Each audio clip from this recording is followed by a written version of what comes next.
Through his viewfinder, Dwayne Walker has seen the television industry develop in North Dakota.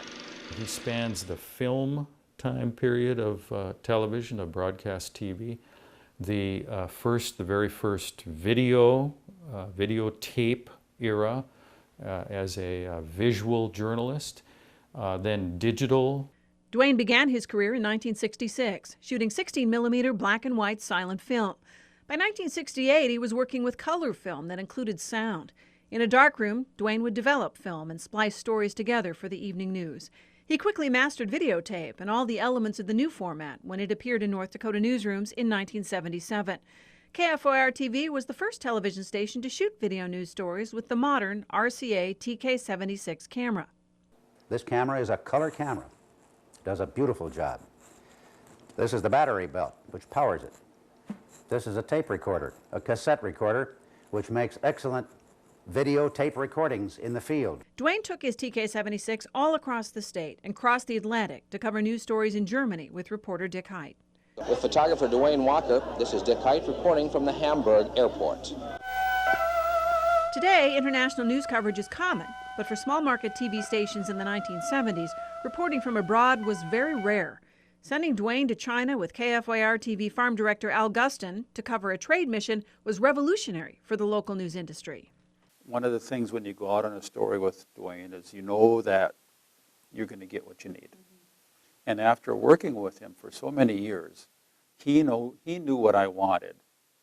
And I knew that he was going to get what I wanted. And there was a real comfort level in that. Dwayne was the first to shoot pictures in a North Dakota legislative session. He was instrumental in getting cameras into the state Supreme Court and judicial system. He was embedded with the National Guard during Operation Desert Storm and was the first journalist on scene at Gordon Call's farm after a shootout that killed 2 U.S. Marshals. There are probably tens of thousands of stories that have been told on television that would have been told adequately but were told better because Dwayne was shooting it. He's covered presidential visits, tornadoes, floods, fires, and entertainers like Lawrence Welk, the king of champagne music. It's the Lawrence Welk Show! So I went out with Dwayne. I'd never held a microphone before. I didn't have any idea what I was doing. So he hands me a stick mic and he says, yeah, you just point it at him and ask a question. So I did that. I pointed it at him and I said, welcome to Bismarck and how, I don't remember what I said. But anyway, Lawrence grabbed my hand during the handshake and he wouldn't let go of my hand. So I would pull and he would pull back. And then he started wandering around the airport and he still was holding my hand and I didn't know what to do. And Dwayne thought that was the funniest thing ever. He didn't even try to help me. He just stood back and laughed. Dwayne has helped hundreds of reporters and photographers during his 51-year career and mentored many multimedia journalists. When I was hired, he says, okay, first of all, forget everything you think you know because you know nothing. Was he right? Yeah. All these reporters have come and gone, but the one constant has been Dwayne, and so he's seen it all.